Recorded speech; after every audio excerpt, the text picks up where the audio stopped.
Hertz has shared its official reasoning for selling about 20,000 electric vehicles from its US fleet, and it is due to higher expenses related to collision and damage, and will opt for gas-powered vehicles. Based on the headline, it seems that it is not just Teslas that are being sold, so it's not a Tesla-specific problem maybe? Morgan Stanley analyst Adam Jonas in a note said the car rental firm's move was a warning across the EV space, and it was another sign that EV expectations need to be reset downward across the market. I went to the website where you can see the vehicles that Hertz is selling in. It is mostly Teslas, a few Chevys, but mostly just Teslas. A German rental car company, Sixt, said in December that it had not purchased Tesla vehicles since 2022 and is selling its fleet of Teslas as part of our regular defleeting process. I think another big reason why they are selling these Teslas is because Tesla cut the prices a lot, which means the resale value is now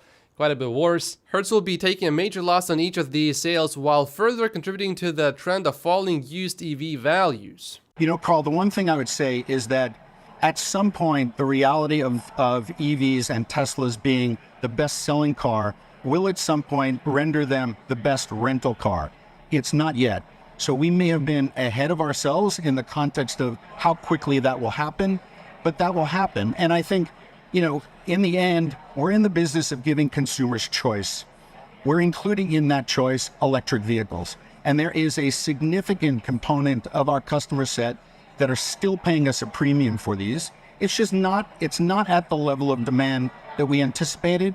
And I think a smart company is one that's agile, makes an adjustment. Well, here you go. When you hear directly from the CEO of Hertz, it doesn't sound all that bad at all. It looks like Hertz was simply just ahead of itself a little bit, and that's all. And Tesla cutting prices a lot probably didn't help. But going forward, later, once prices really stabilize, low prices will work in Tesla's advantage. And a lot of rental companies, I think, will then really like Teslas a lot more. There's a pretty interesting take here about Teslas being used as rental cars. I rented 3 Teslas in 2023 and can affirm that they make lousy rentals. Number one, if you are renting, you typically need to cover some miles, also known as a road trip. You are away from home, and so you will have no overnight home charging, unless you are staying in a hotel.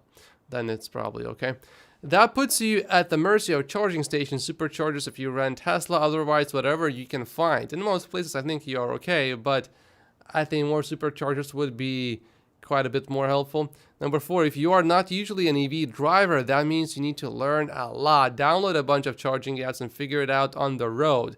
To some people, this is a pretty interesting thing actually, because they do want to try out a Tesla and they do want to experience what it's like to drive an EV. Additionally, Tesla does not let you use the app and the car experience is less pleasant. Number 6, they also don't have premium connectivity, so no Spotify or Netflix. But actually, fairly recently, Tesla started allowing you to use the Tesla app even if you rent a Tesla, so that no longer is an issue. But if I'm just renting a Tesla car for 1 day or 2 days, I will probably not even bother setting it up like that unless I know I will need to, let's say, warm up my Tesla vehicle remotely. But it is quite nice to not have to use any cards or any keys and just have everything on the phone.